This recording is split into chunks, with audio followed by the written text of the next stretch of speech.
Rather proclaim it, Westmoreland, through my host, that he which hath no stomach to this fight, let him depart. His passport shall be made, and crowns for convoy put into his purse.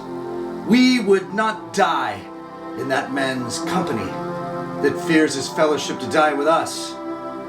This day is called the Feast of Crispian. He that outlives this day and comes safe home will stand a tiptoe when the day is named, and rouse him at the name of Crispian. He that shall live this day and see old age will yearly on the vigil feast his neighbors and say, "Tomorrow is St. Crispin's." Then will he strip his sleeve and show his scars and say, "These wounds I had on St. Crispin's day." Old men forget, yet all shall be forgot, but he'll remember with advantages what feats he did that day. Then shall our names familiar in their mouths as household word, Harry the King, Bedford and Exeter, Warwick and Talbot, Salisbury and Gloucester, be in their flowing cups freshly remembered. This story shall the good man teach his son, and Crispian shall ne'er go by from this day to the ending of the world. But we in it shall be remembered, we few, we happy few, we band of brothers. For he today that sheds his blood with me shall be my brother, be he ne'er so vile. This jay shall gentle his condition, and gentlemen in England now abed shall think themselves accursed they want here, and hold their manhoods cheap, whilst any speaks that fought with us on St. Crispin's Day. I apologize. I'm so sorry. You're probably thinking, man, what has gotten into that Tim Black's head this time? Has he joined some kind of far-right militia in northern Idaho or somewhere? No, friends. If you've been watching my YouTube channel, Villa Scriptura, you know I'm in the midst of a 3-part extended interview with my good friend from high school, Sir Christopher Leebrick.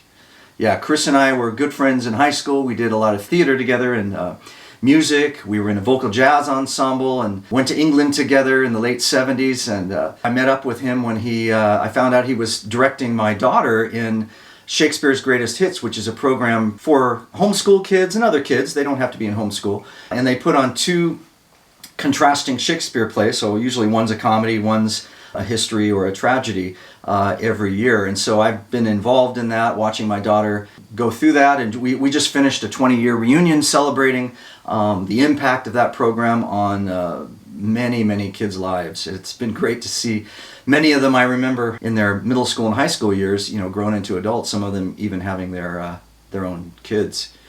So I'm here today back from actually a wonderful celebration with my wife. We just celebrated yesterday our 37th wedding anniversary and went over to Central Oregon, spent some time at Cove Palisades State Park, which is where the Metolius, Crooked River, and Deschutes rivers all come together in this beautiful, deep canyon. I look forward to sharing some of those pictures with you in the coming days. But today I just thought I'd take some time to update you on what's going on with my YouTube channel, and also just kind of give you a little teaser, as we call it in the world of theater, a little teaser for this week's second part of my extended interview with Christopher Leebrick. Yeah, so we had this wonderful interview where we just covered a host of issues in Shakespeare. We discussed art, the SGH, or Shakespeare's Greatest Hits program. We also talked a little bit about Chris's life as a storyteller. And just let me take a moment to remind you of his CDs, his storytelling CDs. So if you watched the first episode that I posted last week of our interview, when we went kayaking and began our discussion really on a little island in the Willamette River, not far from where I live, you may recall that Chris brought out his CDs when I think we were sitting in my backyard, and he shared those with you. And it's been challenging during these COVID times in which we live.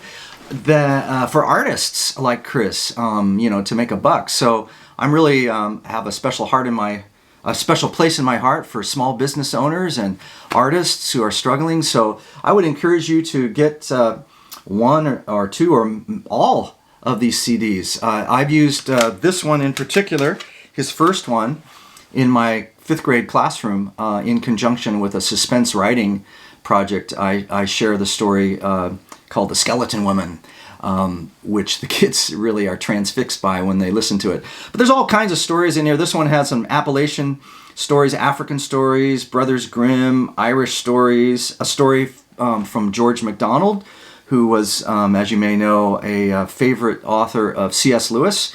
There's a Cree Native American Indian story in here and another Appalachian story. This one is called Critters, Kids, and Cowboys, and it's got some other stories from Spain, Eastern Oregon. There's some Native American stories, some Appalachian stories. And then this one is his spooky stories and tales. It's got quite the artwork on it if you if you want to take a look at that. Let me try to, yeah, there you go. It's got Edgar Allan Poe there in the middle, if you can make him out, and some cool artwork. This one has, I believe, his full-length version of The Telltale Heart by Edgar Allan Poe, and I'm looking forward in the 3rd part of our interview, which takes place in a couple of weeks.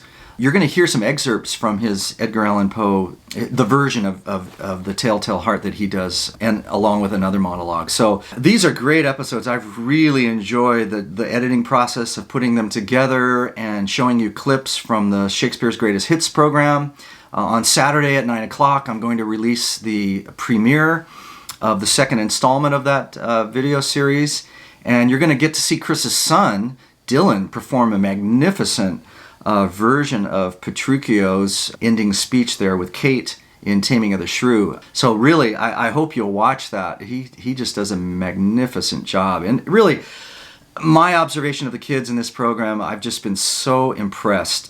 Just watching my daughter develop, watching other kids develop. They're gaining confidence with their public speaking skills and so forth. So anyway, that's something to look forward to in the next couple of weeks. Again, this Saturday, 9 o'clock, I'm going to premiere that episode. If you can't make it at 9 o'clock, watch it some other time that day or whenever it's convenient for you. Again, my channel is called Villa Scriptura. That's 2 separate words. Look it up on YouTube and you'll be able to find it.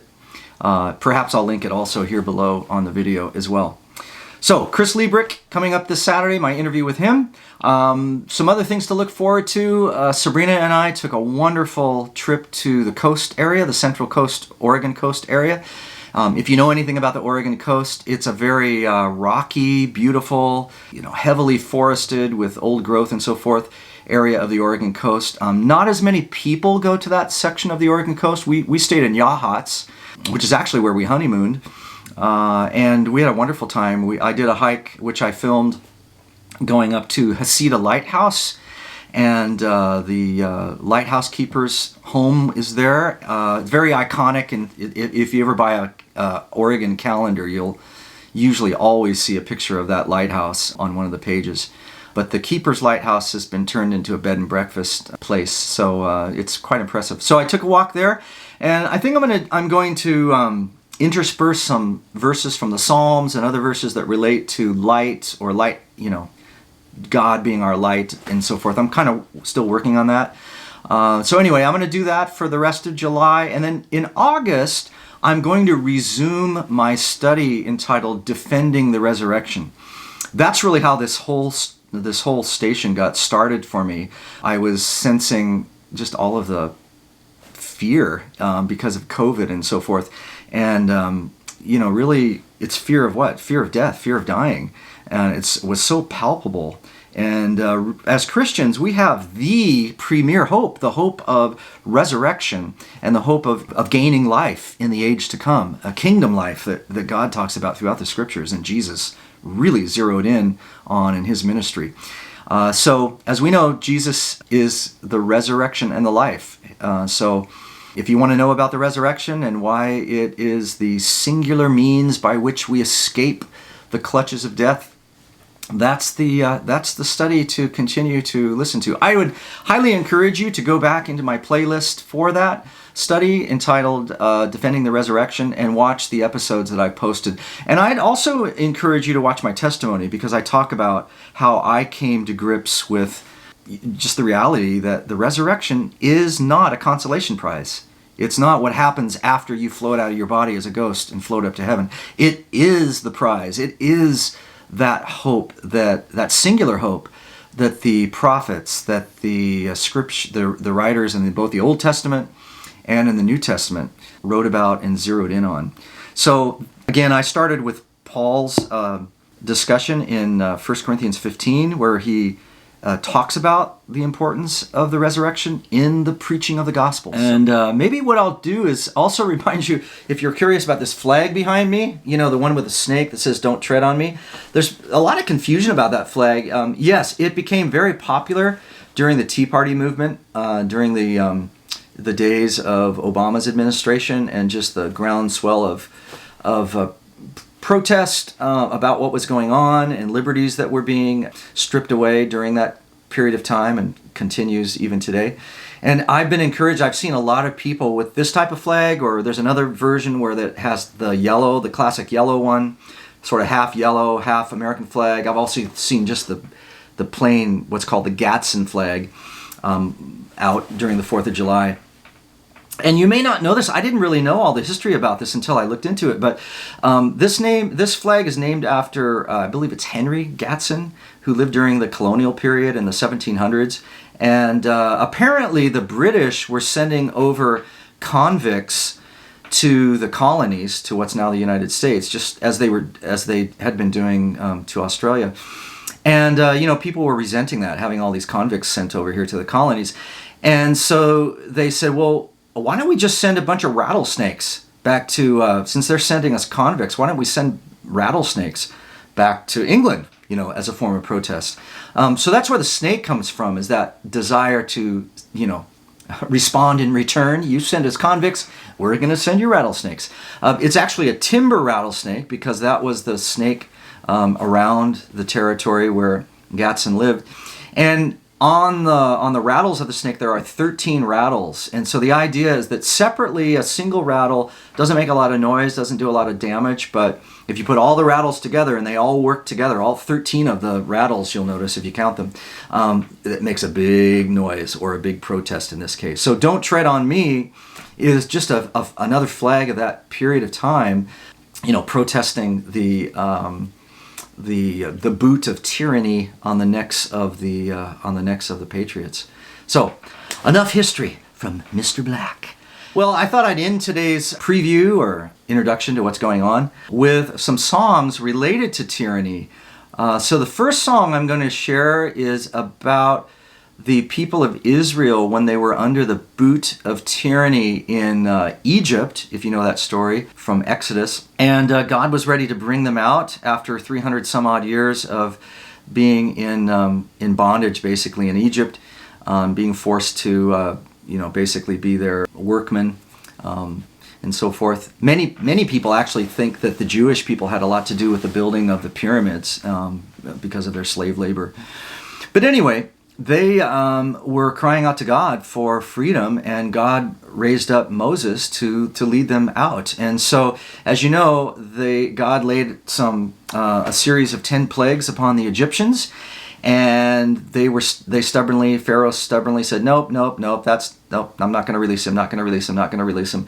And finally, God laid on the final plague, which was to kill all the firstborn Egyptians. But he told the Jewish people that they had to put blood around their entranceway of their homes, and that would be a sign to the angel of death to pass over, or to pass them by and not kill their firstborn. So Passover is the Jewish celebration of that event. And so the first song I'm going to do for you has to do with that, and what they were going through as they were longing for freedom. The second song, which we call Micha Mocha, or Meka Mocha, sometimes I jokingly call. Micha Mocha is based on verses from Exodus 15, which was the song that Moses led the people to sing After they crossed through the Red Sea, you may recall that after releasing them, after the firstborn were killed, the Jewish people left, and then Pharaoh sort of had second thoughts and chased after them with his army of chariots. And God opened up the Red Sea for the Jewish people to walk across, and they got across, and then the sea, collapsed in on the Egyptians and drowned them all. So it was this magnificent and miraculous event that the Jewish people remembered and still remember to this day when they celebrate Passover. So that song that I'm going to do for you on my guitar is one that remembers that event, and it was part of the song that Moses sang after that event. The last song I'm going to do for you is really a song of lament. It's a song, again, the Jewish people find themselves under bondage, not in Egypt, but in Babylon, because they had sinned against a holy God. They were engaged in all manner of horrid things, child sacrifice and other just horrid things they were doing that were against the law of God. They were warned by the prophets like Jeremiah, Ezekiel, Isaiah, and they found themselves, as promised, in bondage in Babylon. And if you read the book of Daniel, you'll learn about someone who was in that bondage, and you may, if you know that book, you know the story of Daniel in the lion's den. You know about Shadrach, Meshach, and Abednego in the fiery furnace. You may also recall the writing on the wall at the end of that story. So that's a great book to read and just see how someone survived that bondage and longed to be released. But the other thing that's interesting about Babylon is that it's used as a symbol that's in contrast with the New Jerusalem. So if you read the book of Hebrews at the end, chapter 11, 12, 13, you'll see that the writer talks about longing for the city, the New Jerusalem, and moving by faith toward that city rather than toward Babylon. So in a sense, the system in which we live in that's in rebellion against God and is lawless to this day and influences us is in a sense a Babylon in and of itself. So when I sing this last song, I know when I sing it, it's hard for me to get through that particular song without choking up, because it's a deep longing we as Christians have for Jesus' arrival and our resurrection, and for that wonderful city that God has been preparing for his people to come down to earth and for us to inhabit as newly resurrected people. So I hope you will enjoy these songs. I'm not going to say a whole lot more about them. I think they speak for themselves. And then I'll end with that final song. So I wish you a great day and hope you'll enjoy these 3 songs. And please join us on Saturday, tomorrow at 9 o'clock, and also on the subsequent Saturday for that final installment of that interview with Chris Leebrick. So I'll say goodbye now, but please stay with me here as I transition into these songs. Okay, thanks. This is Tim for Villa Scriptura.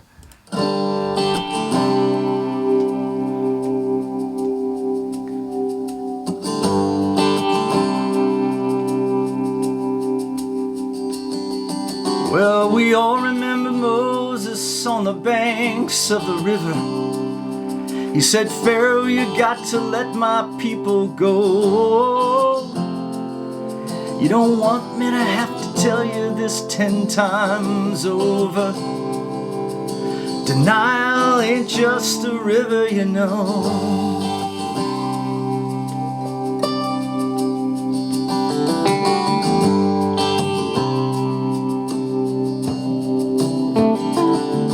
And we all remember Pharaoh, he just wouldn't do it. So the plagues came upon Egypt one by one. His heart was hard and the other 9 just couldn't move it. So the last was the worst, the death of the firstborn son. Oh, but the Lord gave Moses a word for the people. Said the firstborn sons would live to see another day. Put the blood of a lamb on the doorway and death will pass right over. That night all the children of Israel prayed. They said, Lord, let your judgment pass over us. Lord, let your love hover near. Don't let your sweet mercy pass over us. Let this blood cover over us here.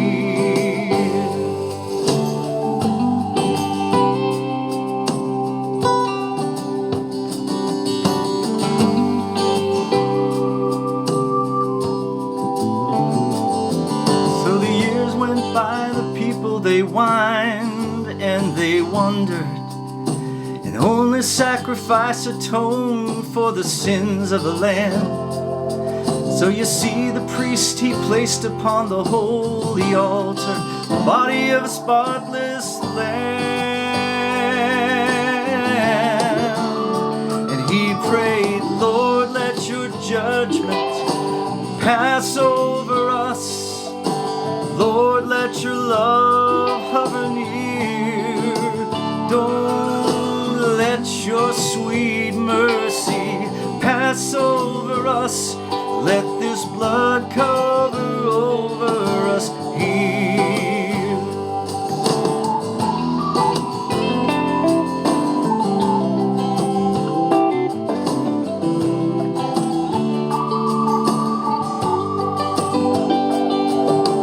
Lord, let your judgment pass over us. Lord, let your love hover near. Don't let your sweet mercy pass over us. Let this blood cover over us. Lord, let your judgment pass over us. Oh Lord, let your love hover near. Don't let your sweet mercy pass over us. Let this blood cover over us. Lord, let your judgment, let it pass over us. Let this blood cover over us here.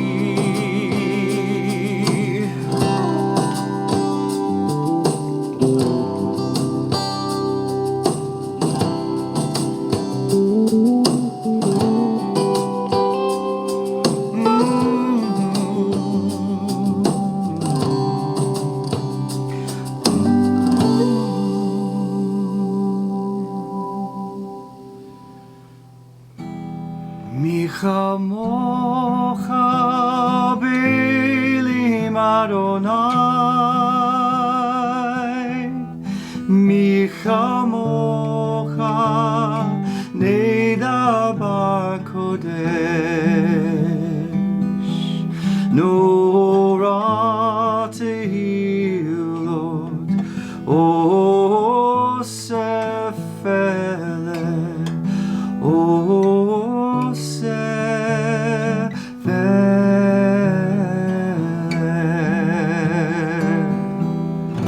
who is like thee, O Lord, among the gods? Who is like thee, Lord? There is none else. You are awesome in praise, doing wonders, O Lord. Who is like thee, O Lord?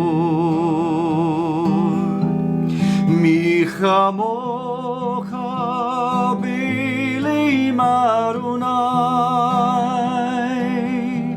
mi chamocha neda b'kodesh, nora tehil Lord, o sefele, o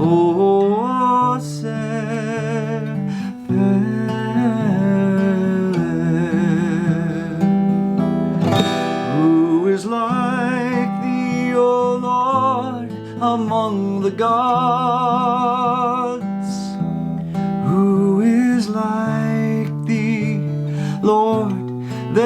is none else.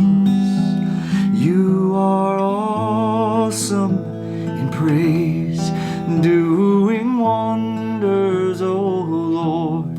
Who is like thee, O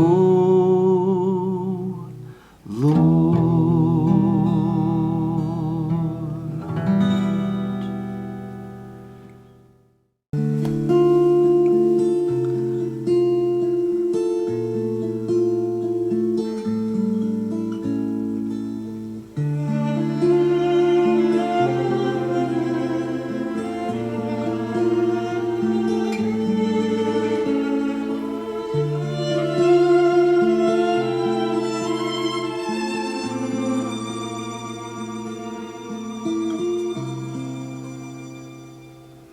Our enemy, our captor, is no Pharaoh on the Nile. Our toil is neither mud, nor brick, nor sand. Our ankles bear no calluses. From change yet, Lord, we're bound. Imprisoned here we dwell in our own land. Deliver us, O Yahweh, hear our cry, and gather us beneath your wings tonight.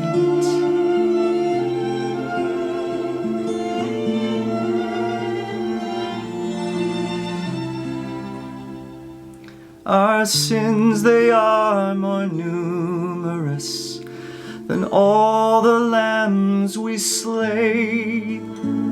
Our shackles, they were made with our own hands.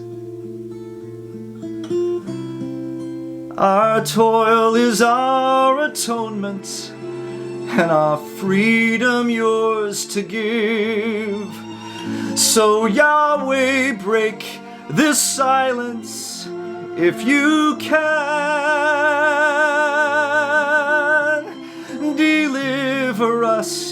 Deliver us, O Yahweh, hear our cry, and gather us beneath your wings tonight.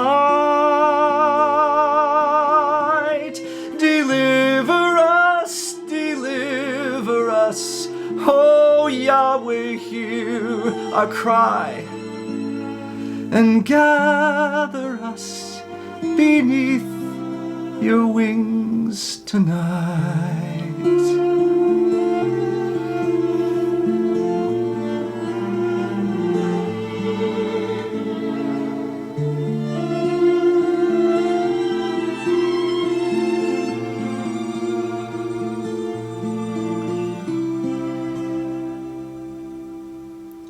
Jerusalem, Jerusalem, how often I have longed